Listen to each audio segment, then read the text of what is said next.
এটি একটি Islamic channel. এখানে বিভিন্ন বক্তার ভিডিও এবং ইসলামিক গুরুত্বপূর্ণ তথ্যবহুল ভিডিও তুলে ধরা হয়। আমরা ভালো কাজগুলো সকলের মধ্যে ছড়িয়ে দিব ইনশাআল্লাহ। ভিডিওটি ভালো লাগলে সাবস্ক্রাইব করে পাশে থাকার অনুরোধ রইল। আগের সূরাটিতে আল্লাহ তাআলা তার নিয়ামতের বর্ণনা করেছিলেন সূরা কুরাইশে। সমাজের এমন অবস্থাতেই আল্লাহ সুবহানাহু ওয়া তাআলা রাসূলের উপর এই শক্তিশালী সূরাটি অবতীর্ণ করেন।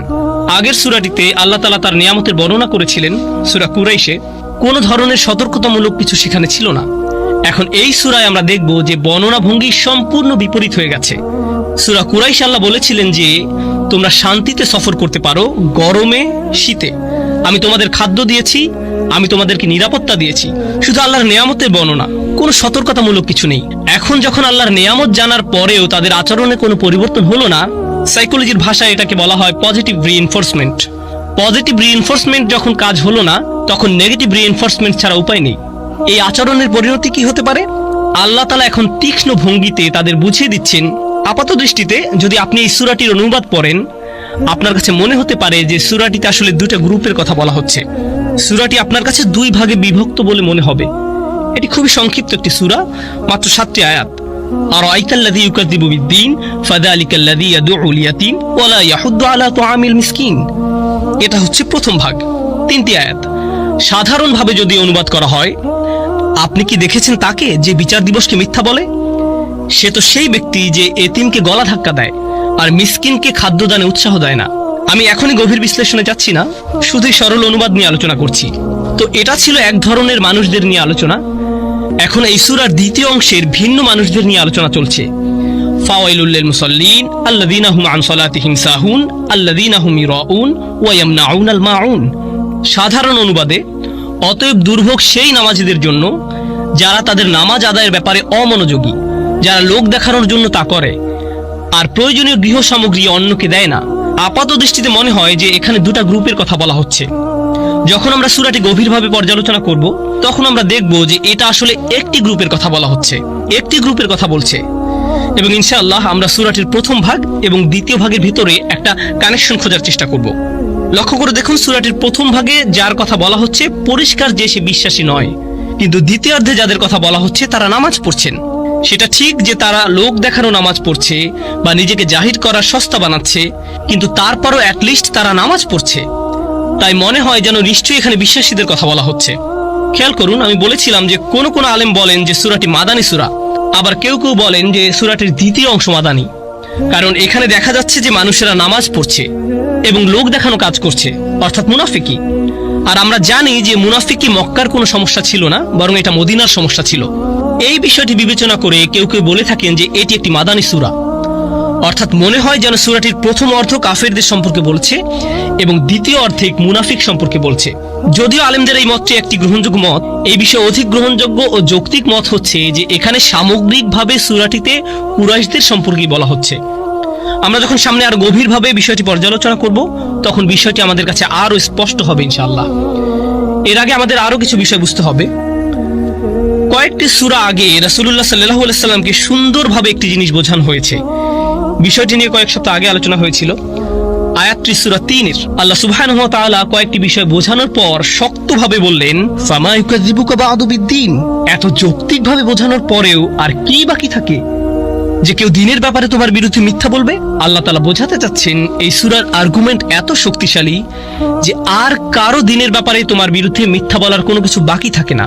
বিষয়টা নিয়ে আমরা সূরা 3-এ বিস্তারিত আলোচনা করেছি। কিন্তু মানুষ যখন নীতিতে একেবারে তলানিতে গিয়ে পৌঁছায়, তখন সবচেয়ে পাওয়ারফুল আর্গুমেন্টেও তার তেমন কাজ হয় না, অন্তরে প্রভাব ফেলে না। তাই এখন এই সূরা শুরু হচ্ছে এই কথা বলে যে আরাআইতাল্লাযী ইউকাযযিবু বিদ্দীন। সেখানে আল্লাহ বলেছিলেন ফামা ইউকাযযিবুকা বা'দু বিদ্দীন।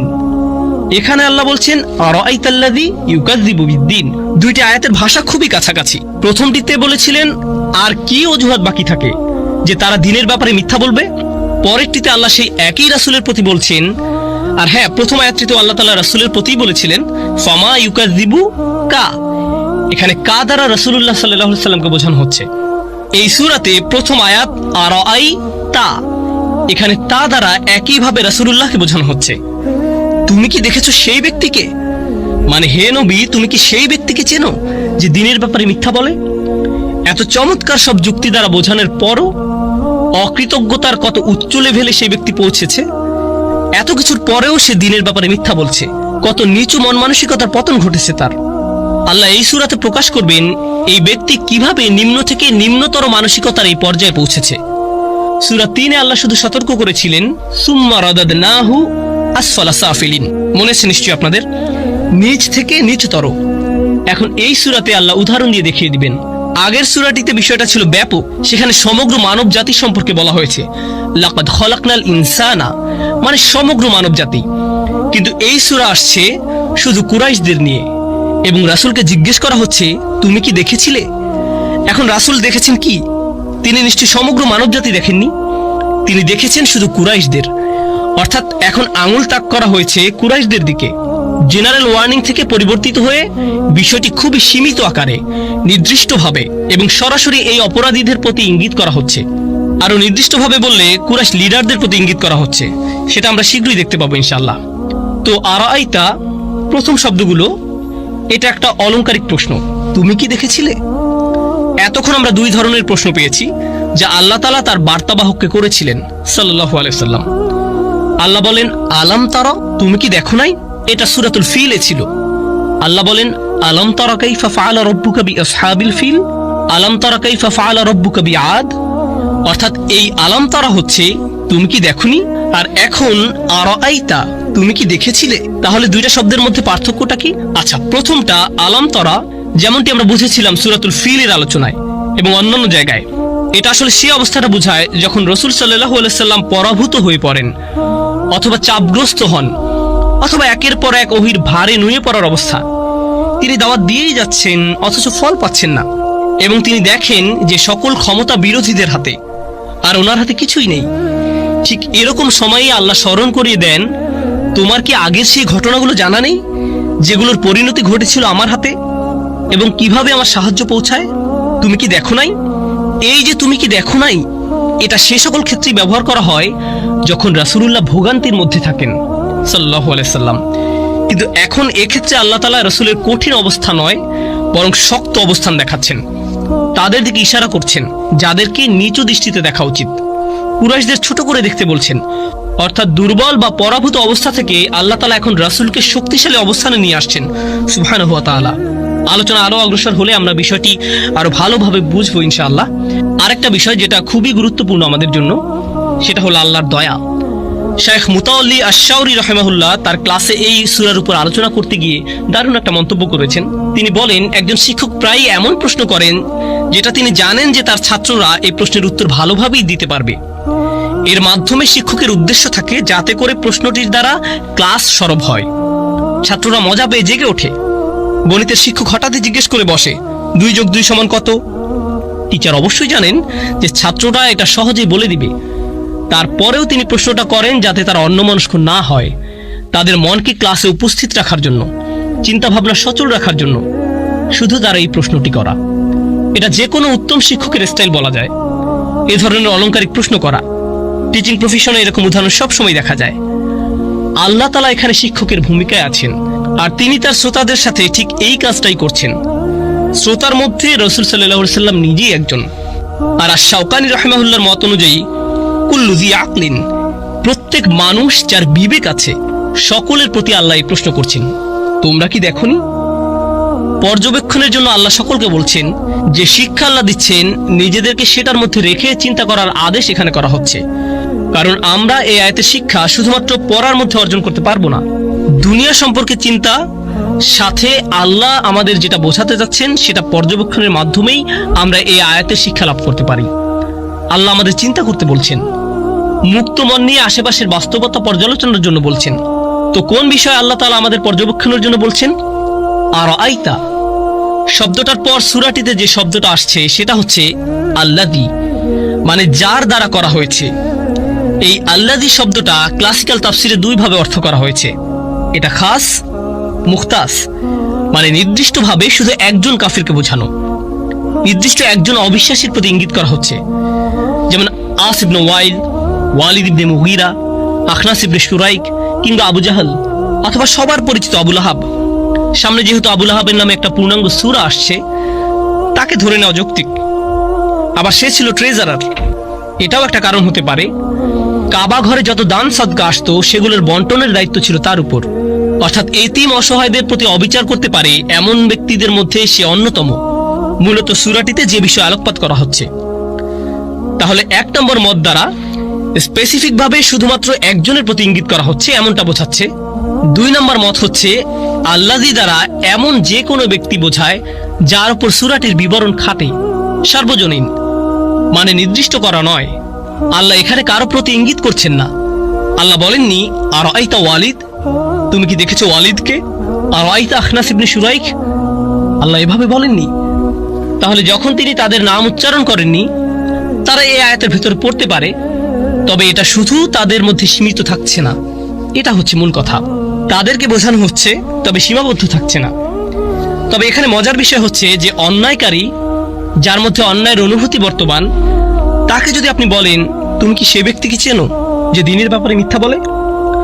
মনে করুন আপনাদের কারোর মধ্যে অন্যায়ের ফিলিংস রয়েছে, যেমন ধরুন আপনি কথায় কথায় সন্তানের উপর রেগে যান, এই ভুলের অনুভূতি আপনার মধ্যে আছে।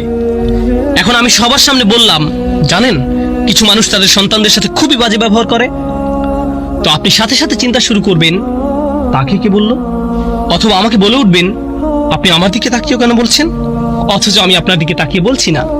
তারপরেও আপনার মনে হবে আমি আপনার দিকে তাকিয়ে বলছি। কেন? কারণ আপনার মধ্যে আপনার কৃত অন্যায়ের অনুভূতিটা বিদ্যমান আছে, আর আপনি নিজেই সেটা প্রকাশ করে দিচ্ছেন।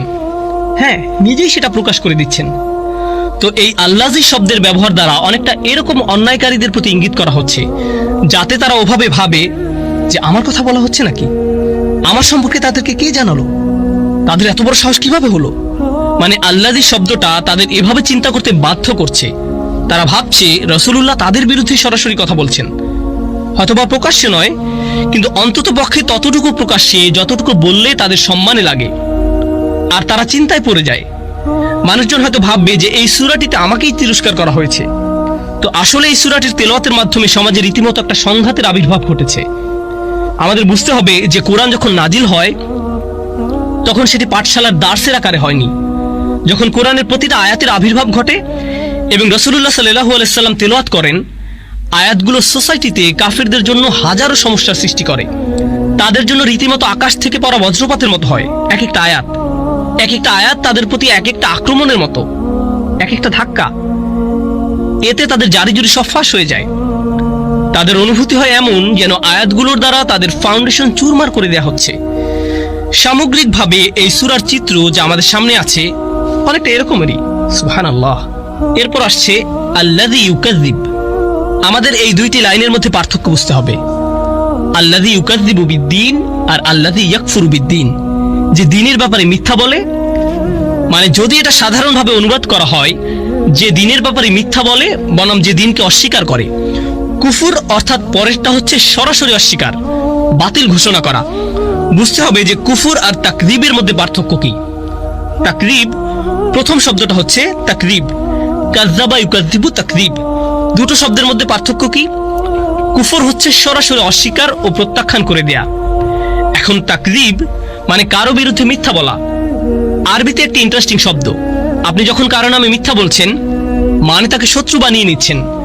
সাথে আরো কিছু বিষয় আছে। আপনি তাকে মিথ্যাবাদী বলছেন মানে যে তাকযীব করছে সে দ্বীনকে মিথ্যা বলছে, রাসূলুল্লাহকে মিথ্যাবাদী বলছে। অর্থাৎ ইউকাযযিবু বিআয়াতিল্লাহ, ইউকাযযিবু বিরাসূলিল্লাহ সাল্লাল্লাহু আলাইহি সাল্লাম। সাথে এটা এমনটা বোঝাচ্ছে যে আপনি জানেন এটা সত্য, কিন্তু তারপরেও জেনে শুনে এটাকে মিথ্যা বলে দিচ্ছেন। একজন কাফির শুধুই অস্বীকার করছে, সে এটাকে সত্য মানেইনি, এটা সত্যতা সে বোঝেইনি, জাস্ট বাতিল করে দিয়েছে প্রথমেই। যাই হোক, কিন্তু ইউকাযযিবু মানে সে ব্যক্তি জেনেছে এটা সত্য, তারপরেও সিদ্ধান্ত নিয়েছে এটাকে মিথ্যা সাব্যস্ত করার। মানে সে নিজেই প্রকৃত অর্থে একজন মিথ্যাবাদী যখন সেই কাজটি করছে। একজনকে মিথ্যাবাদী হওয়ার জন্য আমরা জানি এতটুকু যথেষ্ট যে তার ভেতরে যা আছে মুখ দিয়ে তা থেকে ভিন্ন কিছু প্রকাশ হওয়া, যেটাকে মিথ্যাবাদী বলে।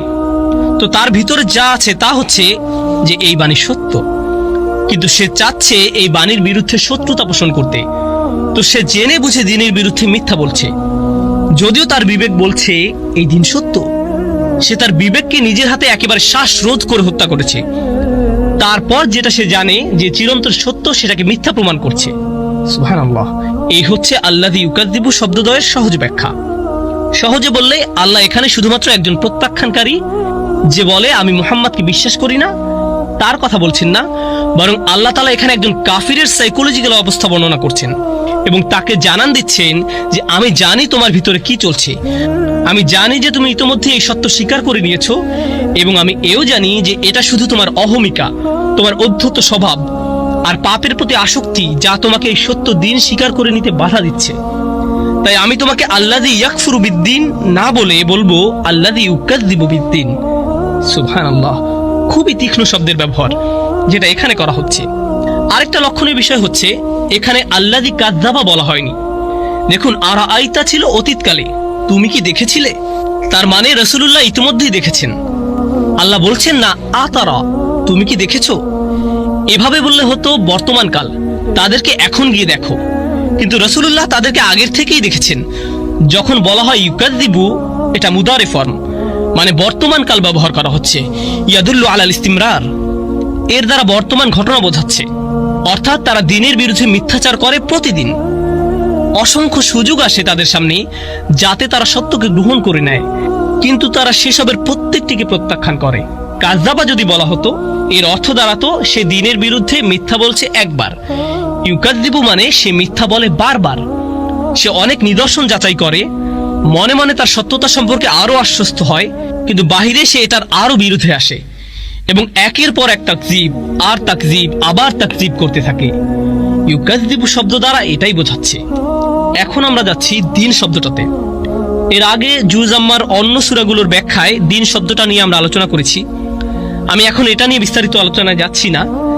প্রথমে আমি এই শব্দটির গুরুত্ব সম্পর্কে বলছি, কারণ শব্দটি একটু পর আবার আসছে ইনশাআল্লাহ, যখন আমরা ইযা জাআ নাসরুল্লাহি ওয়াল ফাতহ ওয়া রাআইতান নাসা ইয়াদখুলুনা ফি দীনিল্লাহ। দীনিল্লাহ, দিন সামনে আবার আসবে, এটি সামনে আবার আসছে। সাধারণভাবে, যদিও এটা লম্বা আলোচনা, এই শব্দটার দুই ভাবে দেখা হয়। একটা হচ্ছে পারিভাষিকভাবে, আরেকটি আপনি এটাকে দেখতে পারেন সাহিত্যিকভাবে। পারিভাষিকভাবে যেটাকে আরবিতে আল ইস্তিলাহ বলা হয়। কোনো ভাষায় একটা শব্দের প্রচলন বিভিন্নভাবে হয়ে থাকে।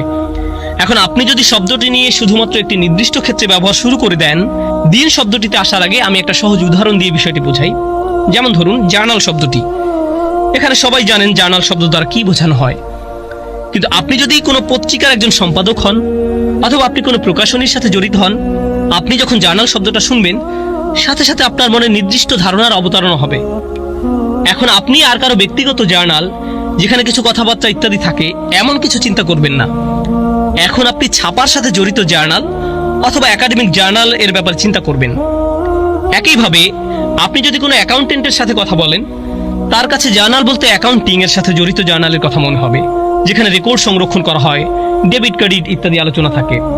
অর্থাৎ শব্দটা ব্যাপক, কিন্তু এটা যখন নির্দিষ্ট কোনো ফিল্ডের মানুষের সাথে নির্দিষ্ট বিষয়ে আলোচনা হচ্ছে, অর্থটাও তখন নির্দিষ্ট হয়ে যাচ্ছে। একই বিষয়টি আমরা লক্ষ্য করতে পারি সাইট শব্দটার ক্ষেত্রে। আপনি যদি কনস্ট্রাকশনের কাজ করে এমন কারোর সাথে আড্ডা দেন আর বলেন আমি একটি সাইটে কাজ করি, তাহলে দেখবেন সে ভাববে আপনি একটি কনস্ট্রাকশন সাইটে কাজ করেন। এখন একই কথাটা যদি আপনি কোনো ওয়েব ডেভেলপার অথবা প্রোগ্রামারের সাথে বলেন, সে ভাববে আপনি সম্ভবত কোনো ওয়েবসাইটের কথা বলছেন। অর্থাৎ বিষয়টি পরিষ্কার যে নির্দিষ্ট প্রেক্ষাপটের ক্ষেত্রে একটি শব্দ নির্দিষ্ট অর্থ বহন করে। আরবি ভাষায় কিছু শব্দের ক্ষেত্রেও বিষয়টি একইভাবে কাজ করে। ইসলামের আবির্ভাবের পরে সেগুলো কিছু নির্দিষ্ট অর্থ প্রকাশের জন্য ব্যবহৃত হয়। যেমন সালাত শব্দটা আরবদের কাছে আগে থেকেই ছিল, এটা নির্দিষ্ট অর্থও ছিল, কিন্তু যখন ইসলাম চলে আসলো এই শব্দটা আর যে কোনো ইবাদতের জন্য ব্যবহার হতো না। তাহলে কিসের জন্য ব্যবহার হতো? সেই নির্দিষ্ট পবিত্র ইবাদতের জন্য যা দিনে অন্তত পক্ষে 5 বার সম্পন্ন হয়। হ্যাঁ, এই শব্দ দ্বারা শুধু এটাই বোঝানো হতো, নির্দিষ্ট এই ইবাদত। ইসলামের আগমনের পর সালাত শব্দ দ্বারা শুধুমাত্র ঝুঁকে সেজদা বা সকলে মিলে হাত উপরে তুলে ভিন্ন কোনো প্রার্থনা কিংবা মোমবাতি জ্বালানো ইত্যাদি কিছুই বোঝানো হতো না। পুরোপুরি পরিবর্তন এবং নির্দিষ্ট হয়ে গেল। একইভাবে আমাদের এই দিন শব্দটার ব্যাপারেও বলা যায়, আরবে এটার সাধারণ অর্থ প্রচলিত ছিল, কিন্তু ইসলামের আগমনের পরে এর দ্বারা শুধুমাত্র ইসলামই বোঝানো হলো। যখন আপনি বলেন আর দিন, তার দ্বারা সেই দিনের বিরুদ্ধে মিথ্যা বলে। ইসলামের আগমনের পর এখানে দিন দ্বারা নির্দিষ্টভাবে ইসলামকে বোঝানো হচ্ছে। এই জন্য কিছু কিছু আলেমরা এই মন্তব্য করেছেন যে এই আয়াত দ্বারা তুমি কি দেখেছো সেই ব্যক্তিকে যে ইসলামের বিরুদ্ধে মিথ্যা বলে? এমন বোঝানো হচ্ছে, দ্বীন ইসলামকে বোঝানো হচ্ছে। কিন্তু অন্যরা বলছেন যে না, যেহেতু এটা মাদানী সূরা এবং ইসলাম শব্দটি এখনো এত পরিচিতি পায়নি, দ্বীন শব্দ দ্বারা আল্লাহ এখানে ইসলামকে বোঝাচ্ছেন না, বরং এর দ্বারা সাধারণ অর্থটি বোঝাচ্ছে। অর্থাৎ দ্বিতীয় মতের আলেমগণ দ্বীন শব্দের শাব্দিক অর্থটাই এখানে ধরেছেন। আর বর্তমানে দুইটি মতামতই গ্রহণ করা হয়। এই আয়াতে ব্যবহৃত ভাষা এতটাই ব্যাপক যে দুটি মন্তব্যই গ্রহণযোগ্য। আচ্ছা, তাহলে প্রথম অপিনিয়নটি ছিল যে তুমি কি সেই ব্যক্তিকে দেখেছো যে দ্বীন ইসলামের বিরুদ্ধে মিথ্যা বলে, মানে মিথ্যা বলে রাসূলের বিরুদ্ধে, কোরআনের বিরুদ্ধে, ইসলামের বিরুদ্ধে, লা ইলাহা ইল্লাল্লাহু মুহাম্মাদুর রাসূলুল্লাহ সাল্লাল্লাহু আলাইহি সাল্লাম এই ধারণার বিরুদ্ধে। কিন্তু এখানে দ্বীন শব্দের রয়েছে ভিন্ন আরেক অর্থ, যেটা এসেছে দানা ইয়া দিনু থেকে। শাব্দিকভাবে এটার অর্থ দাঁড়ায় ধার দেয়া, যা অবশ্যই হিবা থেকে ভিন্ন। আরবিতে হিবা শব্দের অর্থ হচ্ছে উপহার দেয়া। দাইন আর হিবা এই দুই শব্দের মধ্যে পার্থক্য হচ্ছে, হিবা দেওয়ার পর কেউ এটা ফেরত পাওয়ার আশা করে না, কিন্তু দাইন দেওয়ার পর অবশ্যই সেটা ফেরত আশা করে। এবং এটা আরবদের কাছে এতই বিরক্তিকর ছিল যে কেউ যদি উপহার দিয়ে সেটা ফেরত আশা করে, তাহলে তারা বলতো এটা অনেকটা এমন যেন সে তার বমি ফেরত চাচ্ছে। এটাকে এতই নিচু কাজ মনে করতো তারা, উপহার দিয়ে এভাবে ফেরত নেওয়াটা। কিন্তু দাইনের ব্যাপারটা হলো সেটা থেকে আলাদা। আমি যদি দাইন অর্থাৎ ধার দিয়ে থাকি, তাহলে অবশ্যই এটা নির্দিষ্ট সময়ে আমাকে ফেরত দিতে হবে। পরিশোধ করার এই সিস্টেম, শোধ করে দেওয়ার এই ধারণাটা, এটা আরবরা শুধু ধারের ক্ষেত্রেই নয়, বরং সকল ক্ষেত্রেই ব্যবহার করত। যেমন আরবদের এই প্রবাদ কামা তাদিনু তুদানু, অর্থাৎ মানুষদের সাথে তুমি যেভাবে আচরণ করবে তোমার সাথে সেভাবেই আচরণ করা হবে, তুমি যেভাবে লেনদেন করবে তোমার সাথে ওভাবেই করা হবে। দিন্নাহুম কামা দানু, আমরা তাদের সাথে সেভাবে করেছি তারা আমাদের সাথে যেভাবে করেছে। কারো প্রতিদান ঠিক সেভাবে দেয়া, ঠিক যেভাবে তারা প্রথমে আচরণ করেছিল। এভাবে যদি হিসাব করা হয় দিন বলতে, তাহলে প্রতিদান বোঝায়। এবং প্রতিদানের দিক থেকে বিবেচনা করলে আমাদের আগে বুঝতে হবে, নবুয়তের একেবারে শুরুতে যে বিষয়ে রাসূলুল্লাহ সাল্লাল্লাহু আলাইহি সাল্লাম কথা বলা শুরু করেছিলেন, যেটা থেকে মূলত বিতর্কের শুরু হয়। আপনাদের মনে আছে হয়তো, রাসূলুল্লাহ পাহাড়ের উপর উঠলেন এবং মানুষদের কিছু বলা শুরু করলেন। প্রথম যে কনসেপ্টের দিকে তিনি মানুষদের মনোযোগ আকর্ষণ করতে চাইলেন, তাওহীদের ভিত্তি হলো মূলত তিনটি ধারণা। এক, আল্লাহর একাত্মবাদ, আল্লাহ তাআলা একক সত্তা এই ধারণা। দুই, মুহাম্মদ যে আল্লাহর রাসূল অর্থাৎ রিসালাতের ধারণা। তিন, পরকাল। এখন মক্কার মানুষদের জন্য যেটা বড় সমস্যা, সবচাইতে বড় বাধা ছিল, সেটা হচ্ছে এই পরকাল। আপনি মৃত্যুর পর ঠিক সেভাবে জেগে উঠবেন যেভাবে ঘুম থেকে সকালবেলা জেগে ওঠেন। এটা তাদের কাছে কোনোভাবেই গ্রহণযোগ্য ছিল না। আর দাইন বা দ্বীনের এই ধারণা অন্য সব জায়গা থেকে সবচেয়ে বেশি যেখানে কার্যকর হয়, সেটা হলো আপনার প্রত্যেক ভালো কাজ আর প্রত্যেক খারাপ কাজের হিসাব, সেটা হচ্ছে এই পরকালে। এজন্য আশ-শাওকানি এবং অন্যান্য আলেমগণ এই বিষয়ে মন্তব্য করেছেন, দ্বীন শব্দটি এই আয়াতে পরকালের হিসাব নিকাশ ও পুরস্কারের দিকে ইঙ্গিত করে ব্যবহার হয়েছে। অর্থাৎ তুমি কি দেখেছো সেই ব্যক্তিকে যে পরকালীন প্রতিদান দিবসের এই কনসেপ্ট, তার কাজকর্মের পুঙ্খানুপুঙ্খানু বিচার হবে যেখানে, সেই পরবর্তী জীবনের বিরুদ্ধে মিথ্যা বলেছে? তারা এটা মেনে নিতে পারছিল না। বিষয়টা ভালোভাবে বুঝতে চেষ্টা করুন। আমি আগেও বলেছি, সূরাটি কুরাইশদের দুর্নীতির জারিজুরি ফাঁস করে দেয়। আমরা দুর্নীতির একেবারে রুট লেভেল সম্পর্কে এখান থেকে জানতে পারবো। আসলে আপনি সৃষ্টিকর্তায় বিশ্বাস রাখতে পারেন, ধর্মে বিশ্বাস রাখতে পারেন, কিন্তু যদি আপনার সেই বিশ্বাস দুর্বল হয়, এক্ষেত্রে যে পরকালের জবাবদিহিতা সম্পর্কে আপনার গুরুত্ব নেই, তাহলে আপনার দ্বারা অন্যায় জুলুম হবেই।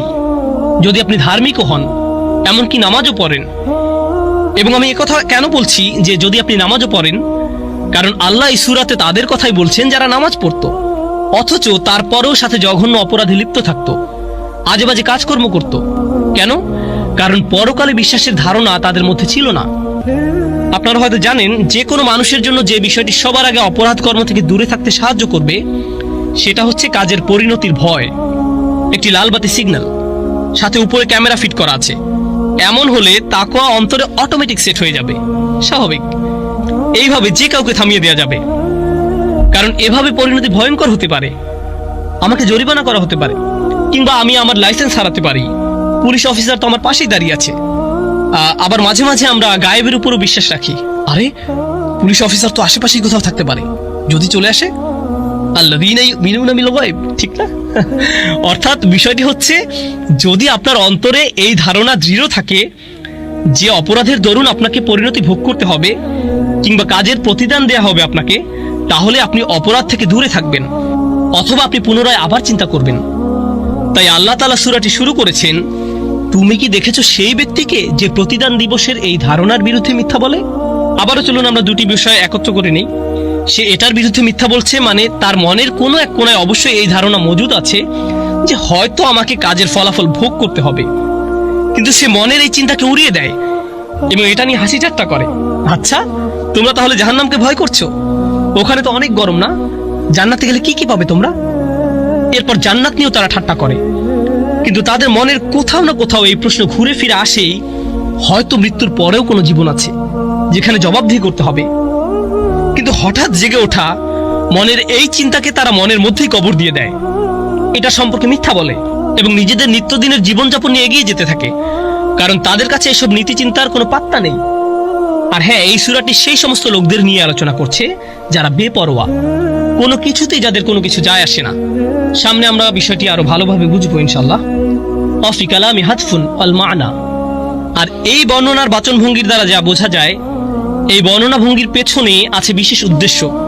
মাঝে মাঝে আল্লাহ অনেক ছোট বাক্য বলেন, কিন্তু লাইনগুলোর ফাঁকে ফাঁকে আরো বেশ কিছু বক্তব্য থাকে।